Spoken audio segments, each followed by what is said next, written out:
A peepal tree planted in the 1980s by Baba Amte, who in spite of being disabled and confined to his bed was a lifelong crusader for the environment. Hi there and welcome to Open Mic. This is our Disability Chaupal. According to the census of 2011, there are 27 million people with disability in India. If you add their families, the number rises even more. That's a huge vote bank, and in election season, is any political party at all addressing the concerns of the disabled? That's the subject of our open mic on our Disability Chaupal. We're going to ask the people with disability here and their families whether any political party today at all addresses their concern, and whether, in fact, disabled or not being able to walk or being deaf or being dumb are considered terms of abuse by politicians. Is that the mentality that we urgently need to fight? At the very outset, Javed, let me ask you, voting was on the 10th of April. Were you able to vote? I was able to vote. Were you able to access the polling booth? I was able to access, and I can say that very broadly speaking, from the reports that we have seen, not just from Delhi but across the country, it was better than the previous election. Was it perfect? No, it was not. I think there's still a lot of work. And you were mentioning that as they saw you coming in, they actually did allow you to drive in. In Delhi, at least, the level of awareness and sensitivity, at least my experience and the people that I have talked to was higher. Like for example, when I went to vote, and the moment the police people saw that I was a wheelchair user, proactively they asked my driver to take the car inside. Little gestures like those. So it seemed that the advocacy done by colleagues and the sensitivity shown by the Election Commission seemed to have percolated down one or two layers downwards. But then we had some bad experiences also, some bad reports also. There were some bad reports as well. Especially from the south of India. Right. Especially Tamil Nadu was quite bad. Right. Let me ask you, as a blind person, were you able to vote? No, I did not vote because I've had bad experiences of trying to vote in the past. I would want the polling officials to have a positive attitude towards not only visually impaired people but also all persons with disabilities, one. Second is have accessible systems, because the accessibility, it is only confined to ramps and so on, signages. There should be auditory, auditory cues. For example, when we go inside, and we should be guided by somebody to go inside to the EVM machine, and as we press the buttons, it should say what symbol it is or what color it is and so on, what party it is or what candidate it is, and then we should be able to punch in the required information, because not every visually impaired person in this country knows Braille. And the moment it comes to visually impaired, that's a very important point. Not every visually impaired person knows Braille. And of course we're talking about voting, but is there any political party today who's even addressing the concerns of people with disability? As I read out these figures, there are in fact 27 million people with disability in India. That's a huge number. Is any political party even coming up with any kind of program, any kind of policies for them? There's a lot of sweet talk which is happening. And when you talk to people, it looks that they are so much concerned about everything, but nothing happens on the ground. Let me get Mary Barua in here. Narendra Modi is saying the country does not want a deaf and dumb handicapped government. Mr. P.A. Sangma said India should have a president who's not blind, dumb and deaf. Ajit Jogi, the Congress leader of Chhattisgarh, was called a cripple. Does this show the kind of mentality that politicians have towards people with disability, that the term deaf, dumb are terms of abuse almost for the politician? Yes, and I think it also reflects on the kind of understanding they have of disability, that if you have a disability then you are incapable of doing anything. That's the general perception. And even for those people who do have, say, an intellectual impairment or they have autism, it's not that they are completely incapable. There is a lot that each one of them can do. But the whole perception of what somebody with disability can do is negated, and I think the whole focus is on what a person cannot do. Is that a worry that you have as well? That at the end of the day, it's your family that looks after you, and it's your people around you that look after you. The state or the government really doesn't do that much. Indeed, that's a great worry, and things need to be developed in such a way that we can be a part of the society. Right. And not only be capable to find ourselves, but be a part of the Be a part of the mainstream. Be part of the mainstream. Contribute to the society. But how can that happen? How can the mindsets change? Because it ultimately is a matter of a mindset, isn't it? And as Mary was saying, very importantly, our attitudes towards disability need to change. Who should take the lead? Should politicians take the lead? Should political leaders take the lead? It should be rather a cultivation of citizenship, a carefully articulated citizenship where people with all disabilities grow up as most consciously aware citizens of this country. Because only when it comes to elections or post-elections, people talk about disabilities, and other times they are left to invisibility. So that has to go, and if that has to go, citizenship of disabled people should be an ongoing project. The citizenship of disabled people, I think that's a very important point. But have any of you had any interactions, face-to-face interactions with politicians? How do they deal with, I mean, how do they interface with the disabled community? Politicians behave differently when they're in opposition, and they behave differently when they are in power. And I think Hemchandra has made a very important point here, that why is it that around the election time suddenly it becomes a discourse. Take for example deaf constituency. None of the political parties make their speeches available in sign languages. That's so important, because if you have to cultivate citizens who will come to vote and create a positive and strengthening political discourse, you need to cultivate citizenship in among the deaf and disabled people at large. Well, I think that's a very important point, that should manifestos or party programs be available in sign language? Are deaf people being ignored by political parties? Sure, yes. I've been waiting for 60 long years. I have never experienced sign language perfectly in my life. So that's what I'm asking. People are supporting us, but we are making very slow progress in this. Some bits and pieces, I am very upset because it's not a peaceful experience not to have sign language. Is it important for there to be a way in which disabled people can enter politics? Let me ask you, there was a very important politician by the name of David Blunkett, a British politician, David Blunkett, जो blind from birth थे, and he became education secretary, he was foreign secretary as well in England. क्या आप समझती हैं कि जो disabled community से हैं, इनको भी पॉलिटिक्स में आना चाहिए और कोशिश करना चाहिए पॉलिटिक्स में आने की, ताकि ये रोल मॉडल बन सके, मिसाल बन सके? बिल्कुल, अगर इन जैसे पर्सन्स अगर आगे आते हैं तो शायद हर डिसेबल्ड पर्सन आगे आने की सोच सकता है. As far as representation in the political system is concerned, I think there should be a defined policy. There are so many members in the Rajya Sabha or whichever.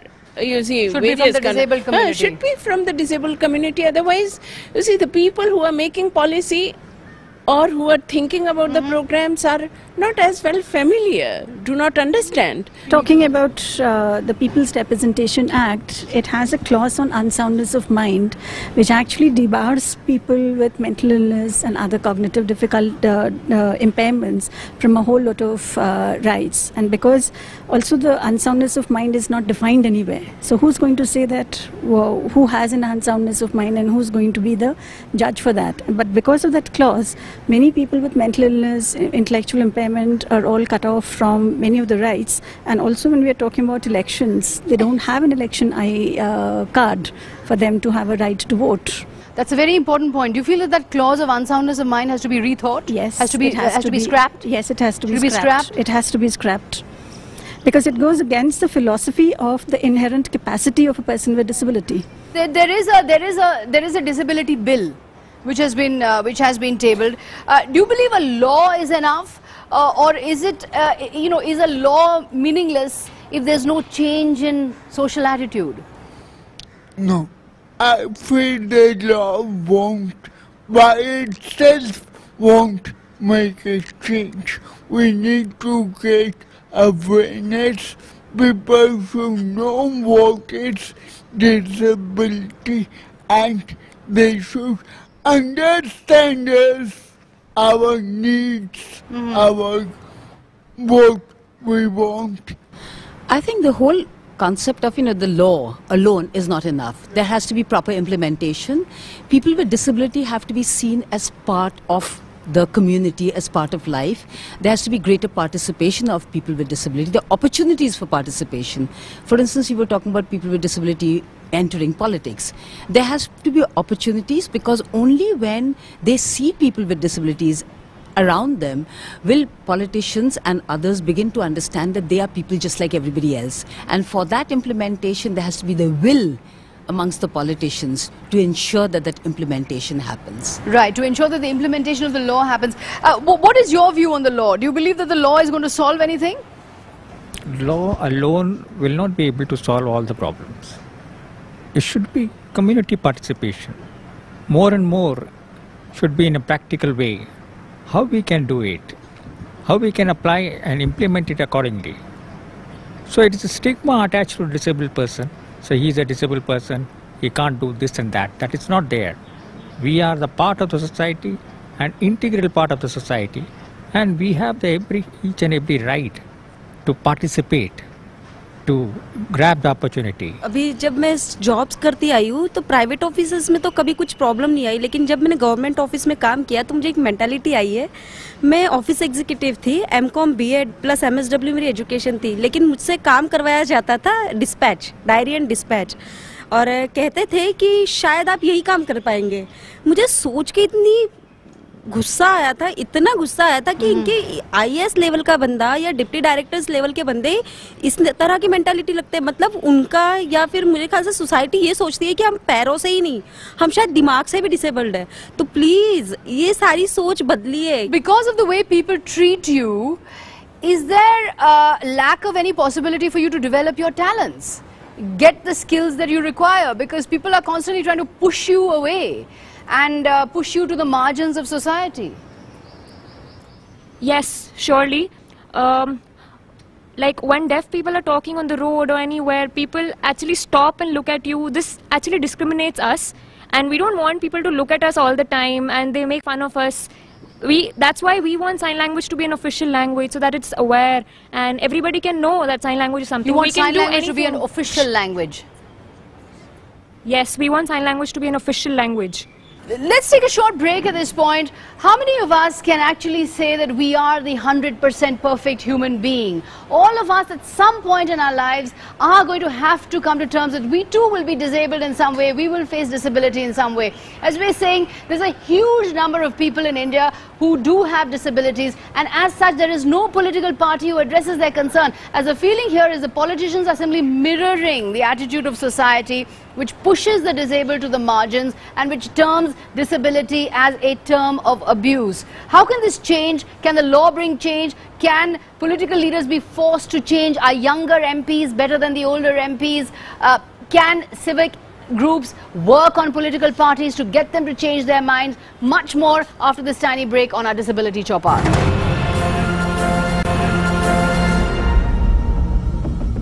Hi there, welcome back to Open Mic. This is our Disability Chopal. We're coming to you from the Center for Action for Ability Development and Inclusion, or the ADI, which is based in Delhi. We're talking to people here with disability and asking them whether or not this is changing. Is our society changing? Or are we going backwards? Is the term disabled still a term of abuse? Or is society changing for the better? समाज क्या बदल रहा है? बदलाव आ रहा है समाज के अंदर? बिल्कुल पहले से काफ़ी बदलाव आया है लेकिन मुझे लगता है कि जब तक कुछ विकलांग जन पॉलिटिक्स में नहीं पहुंचेंगे तब तक विकलांग जनों के अधिकार उनको नहीं मिल सकते. तो आज जैसे बात की जाती है वुमेन रिजर्वेशन की, तो मैं ये कहना चाहता हूं कि इसमें डिसेबल रिजर्वेशन भी होना चाहिए पंचायत टू पार्लियामेंट, क्योंकि आप एससी रिजर्वेशन है, एसटी रिजर्वेशन है, वुमेन रिजर्वेशन कभी भी आ सकता है. और उस पर मैं अगर अभी बात करूं, मैंने एक पार्टी से लोकसभा का टिकट मैंने अभी अप्लाई किया था, मैंने उनसे मांगा था, तो उन्होंने मुझे इंटरव्यू के लिए बुलाया था. तो उन्होंने एक ऐसा क्वेश्चन किया कि आप क्यों टिकट लेना चाहते हैं, आप क्यों लोकसभा का इलेक्शन लड़ना चाहते हैं. मैंने उनसे कहा मैं चाहता हूं कि जो डिसेबल लोग हैं उनके साथ जो भेदभाव आज तक होता आया है वो मैं हटा सकूं या उनके लिए मैं कुछ कर सकूं. तो उनका कहना ये था कि ये जो डिसेबिलिटी की आप बात कर रहे हैं ये बहुत छोटा इशू है. मतलब वो लोग ये उनकी ये सोच है कि डिसेबिलिटी बहुत छोटा इशू है, इसको जाने दीजिए, इसको छोड़ दीजिए। तो जब तक इन पॉलिटिशियंस की मेंटेलिटी चेंज नहीं होगी तो मुझे नहीं लगता जब तक हम वहाँ नहीं पहुँचेंगे, पार्लियामेंट में नहीं पहुँचेंगे, विधानसभा में नहीं पहुँचेंगे, तब तक डिसेबिलिटी के राइट्स पीपल विद डिसेबिलिटीज को नहीं मिल सकते। Do you agree with this that the disabled community must have its own neta, its own politician? I don't know because it's a matter of debate how much Jayapal Reddy has some problem. He works with churches. Right. I haven't heard anything from Mr. Jayapal. That's a very important. Jayapal Reddy walks on crutches, but he doesn't do anything. He doesn't say anything for the disabled community. It's like women politicians. You know, women politicians actually don't do anything for women or for gender justice that much. They don't. They actually try to run away from gender justice. Well, let me get your views on this, Praveen. Do you believe that's important? That there should be a politician who comes out of the disabled community? See, I'm speaking from experience. I've worked in rural areas in Chhattisgarh and Jharkhand. In a couple of panchayats, there are disabled people who have come up, emerged as sarpanch or panch, members of the official members of the panchayat. Yeah, they have. So there, if you see. Why can't they go further? What do they encounter obstacles as they go further up the political ladder? See, going up the political ladder, they might have not thought of, but wherever they are, whatever they're doing, they're doing something for the community and disabled people. And mind you, they are disabled people from the birth or from early age stages of life. So they have fought against all these issues which we are talking about: attitude, access to barrier environment, those all kind of odds they have faced through, won those elections and so on. So when that can happen at a panchayat level, it is possible that it happens at a state and a national level. There will be challenges. There will be challenges, but you have to come forward. Yes, it's come like forward any minority group, whether definitely, you're a woman or a Dalit or any other religious minority, you have to come out and face those obstacles. Yeah, and this also came up earlier, and I reiterate that if there are reservations for Dalits in the parliament, if there are reservations for women in the parliament, if there are reservations for women in the panchayat system, there should be reservations for disabled people to start with. Shamla, let me put to you, I mean, as someone who works in the area of disabled rights and you're an activist for the disabled, is this something you are now actively encouraging? Come into the mainstream, fight for your rights, and perhaps even enter political activism? Say yes, I think that is important, very, very important. As we've learned in the field from people with disability who say that nothing about us without us. So unless and until there is a representation nothing about us? Without us. Nothing about us without us. Which is very, very important, that they are the spokespeople and they need to be in the forefront talking about the rights and saying what is it that would make a change in their lives. आप politics में आने की कोशिश करेंगे, लगातार कोशिश करेंगे आप? नहीं, पहले मैं मैनिफेस्टो की बात करना चाहूँगा। मैनिफेस्टो अगर किसी पार्टी का देखें तो उसमें सिर्फ ये लिख दिया जाता है कि हम इतनी पेंशन देंगे, व्हील चेयर देंगे, मतलब राइट्स की बात नहीं होती है उसके अंदर विकलांगों के लिए। एक मतलब कहना नहीं चाहिए, लेकिन बस भिखारी समझा जाता है कि नहीं पेंशन, अरे हमें पेंशन नहीं चाहिए, हमें एक्सेस दे दीजिए, आप एम्प्लॉयमेंट की बात कीजिए, एजुकेशन की बात कीजिए। तो ये सोच बदलनी चाहिए पहले पॉलिटिकल पार्टीज को। और रहा सवाल मेरा, तो मैं काफ़ी सक्रिय पहले भी रहा हूँ, लेकिन लोग आगे बढ़ने नहीं देते, मतलब जो विकलांग जन हैं उनको ऊपर उठने नहीं देते हैं। ये मेरा पर्सनल एक्सपीरियंस है। तो कोशिश तो जारी रहेगी, लगातार कोशिश करते रहिए, because anything can happen these days. Our society is changing very, very fast. Can there be ever a situation in India where you have a David Blunkett kind of a person getting into politics? I mean, I come back to it. He was blind from birth. He rose to be a top politician in Britain. Can that happen in India? Do you have any hope or optimism that can happen in India? I was living in Britain for 7 years. Right. And what I thought could make that happen was grassroots politics and grassroots reforms. So only when that happened, a David Blunkett kind of a figure can emerge. Right. When you make that point about grassroots level politics, what did you mean by that? How is it that grassroots level politics is actually making possible for someone with disability to enter the political process? Well, grassroots is more consultative. in a nutshell. That's what I meant. Because needs of disabled people of various kinds are different, and the way they get their capacity built up over a period of time is different. So we have to take into consideration all those things, and all those things to happen, that has to only happen at the grassroots. Right. So the grassroots level, a consultative process, a churning process, a citizens process at the grassroots, which can make the emergence of a disabled politician. What do you think? Do you believe that that persons with disability should enter the political process? Do you believe that that's the way to go, in fact, that people with disability should enter the political process? Yes, it's possible if deaf people get into politics, but without official language, it'll be very difficult. So I can stand in politics possibly, but where is my interpreter? How will I work upon it? So we want more and more access for sign language so that we can enter politics too. I would also like to enter politics. Many people have asked me to join politics, so let's see what time tells me. Oh, you would like to enter politics? Why not? Why not? People have been asking me, they are forcing me. He looks like a politician. He could be a politician. So if sign language becomes an official language, in France, in everywhere there are interpreters. Everywhere I have seen that people can understand what all is going on very easily. So if we also have something like that, similarly NID is working on that, and then maybe we can also join politics. In America there are MPs who are deaf, but we don't have nothing like that in India. In America there are MPs who are deaf. I've learned a lot in this program. I've learned that this is a democratic issue, it's a civic issue, and it's an issue that actually should concern all of us, because it's very important that as a society we evolve so that we have a certain grassroots level politics that can make possible the emergence of disabled politicians, honest politicians, women politicians. It's about transforming our political process itself and transforming the grassroots level politics itself. And what has to change are perhaps images in the media. You've spoken a lot about movies like Black, which you kind of hated. Yes. And is that very, very important? Because images of the disabled in the media are often not very good.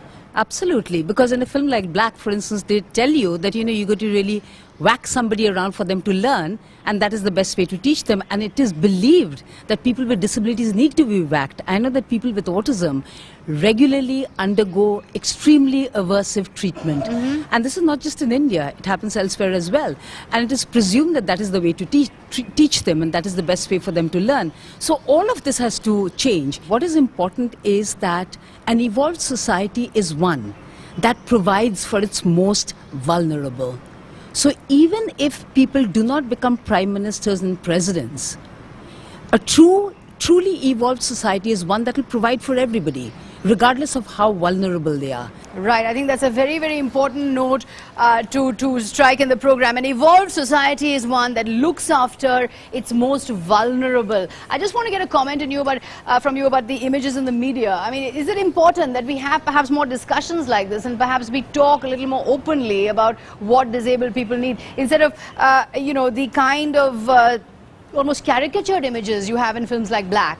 No, absolutely, extremely important. And I think one huge difference that has been brought about in the last 10-15 years is also the role which has been played by the media, but I wish it was more. But you still have people being offloaded from aircraft, and you still have people who are, not being treated properly because of disability, in spite of media coverage. No, that's true, and that's where I'm saying that, I mean, as much more coverage, as much more mainstreaming in your regular programming, which some of you are doing, that this negative imaging has to stop. I mean, somewhere, obviously we, in a democracy, we can't talk of censorship or those kind of things, but somewhere from within the media fraternity, I think there needs to be a dialogue. On the contrary, I would say go for positive imaging. Why is it not possible to have a wheelchair user as, I don't know, whatever character in a serial, or a blind person or a deaf person?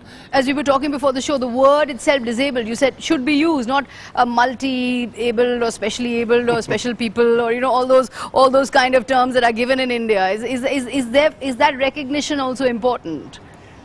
It's extremely important, and I thought since you have asked, let's get this out of the way, and I think CNN IBN is just the right platform to get this out of the way, that for God's sake stop calling us special people and challenged people and whatever else, differently abled. I mean, it's hilarious, it's bizarre, it's insulting. It's insulting and condescending. We are people with disabilities, we are very comfortable with the term, and that's the international term, and that's the term that should be used, so let's get that out of the way. And the one thought that I am taking away from this show today is that we have to interact with the political parties more. That's my introspection. Right. This is the time of the citizen. It's the time of the citizen to be out and pursue their rights, pursue his or her agenda, engage with the political process. It is also the time of the disabled citizen, for the disabled citizen to come out, engage with the political process, change minds of politicians, change minds of society. That's the reason why we've had this Disability Chaupal. This is the election season, and it's time that the citizens who are from the disabled community are included in the political agendas and programs of political parties, because just as every citizen is out there now asking for their rights, so are the people with disability here asking for their rights to be treated as the citizens of democratic India that they are. And remember, as Mary Barua said, an evolved society is one that looks after its most vulnerable. Thank you so much indeed for being with us on our Disability Chaupal. Thanks so much for watching Open Mic, coming to you from Delhi, from the RD Center. Thanks so much for watching. Just clapping in sign language.